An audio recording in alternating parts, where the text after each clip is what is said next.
Hello and welcome. In this video, we're going to go through on how we can install QRadar in our AWS environment. Now, there will be an additional video, of course, about installing QRadar on a virtual machine. But from what I've seen from most of my customers, installing it on AWS is the most popular way to do it right now. So this video will focus on that. So to install a QRadar host in AWS, you will need to go to your AWS console and then go to the AMI catalog. In the AMI catalog, we'll search for QRadar and we'll go to the AWS Marketplace AMIs tab. Then we'll choose the option by IBM Security. It's the bring your own license one and click select. And as you can see, it says that the latest version is the 7.5.0 update pack 11. We'll select that and we'll click launch instance with AMI.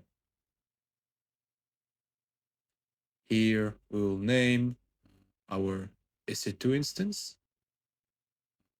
This name can be whatever you want with your naming convention and everything. And you can also see the AMI image name. Next, we'll choose the instance type.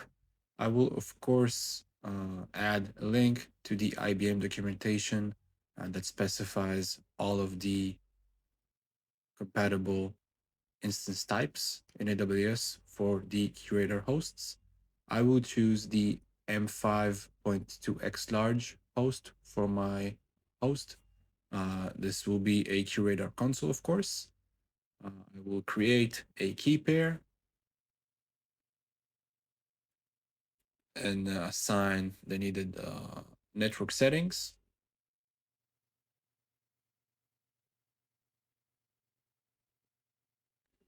And in terms of the storage, I will leave the default storage figured, and my needed storage, I will add it in addition to the default 122 gigabytes of storage.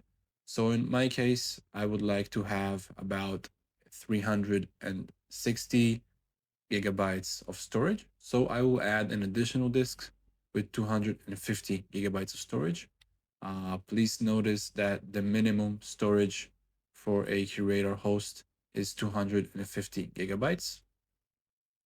And I will click on Launch Instance.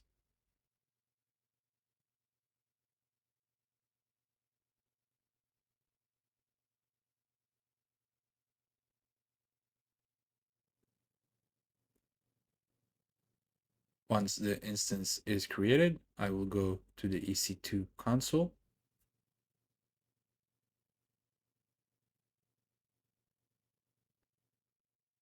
And I'll wait until it is successfully running. Now, once my instance is running, I will connect to it. I would like to connect to my instance using SSH. So I will connect to it using the key pair. And I will log in using the EC2 username. Once I am logged in, I will proceed to running the setup installation. I will type sudo and then /root/setup and then the instance type.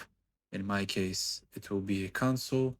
So the type is 3199.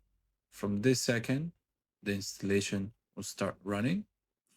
Now, please take in mind that this may take some time. This takes, from my experience, usually about an hour.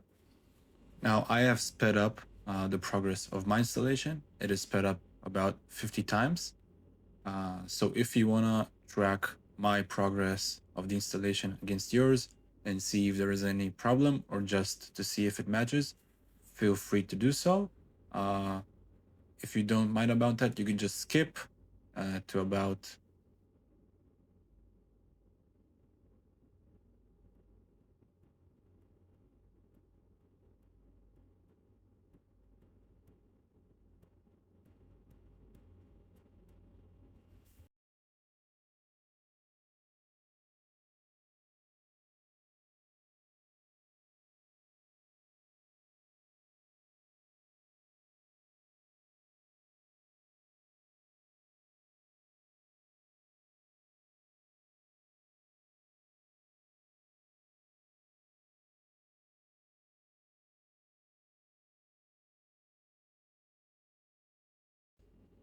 So now the installation of our QRadar host, in our case a console, is finished.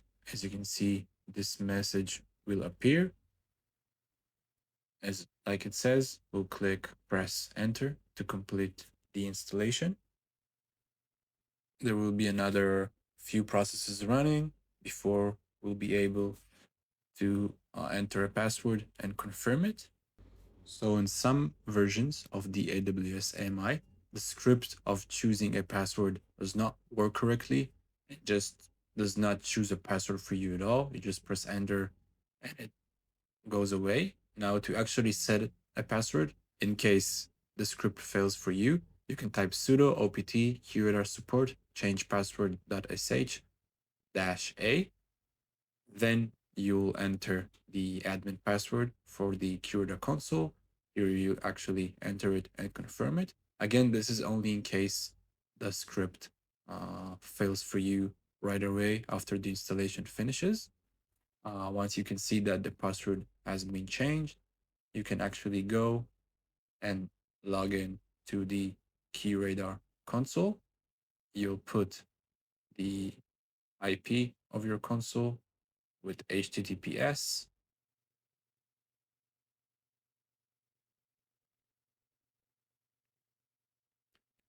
Here, you'll go to the advanced menu, click continue. There will be a video on how to install an SSL certificate to your host. Here you enter admin as the username and password as the password that you have set up in the end of the installation. You accept the terms and the license agreement.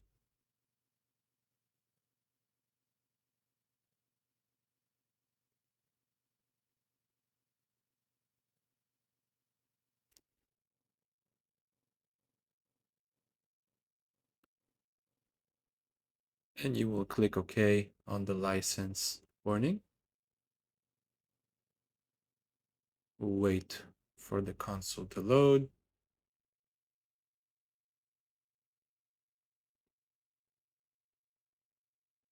And now we can see the QRadar dashboard. If you like and don't like the dark mode version of the console, you can go to the user preferences and change the dark theme to a light theme and click save. And in a second, it will change to a light theme. And that's basically it. Congratulations, we've installed our first QRadar host and our first QRadar console.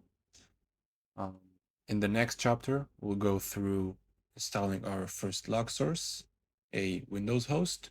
We'll go through doing our first log activity searches, some basic and some a bit more advanced searches. We'll create our first rule, and we'll do, of course, a really thorough overview of the GUI of QRadar. So that will be it for this video. Thank you and see you in the next video.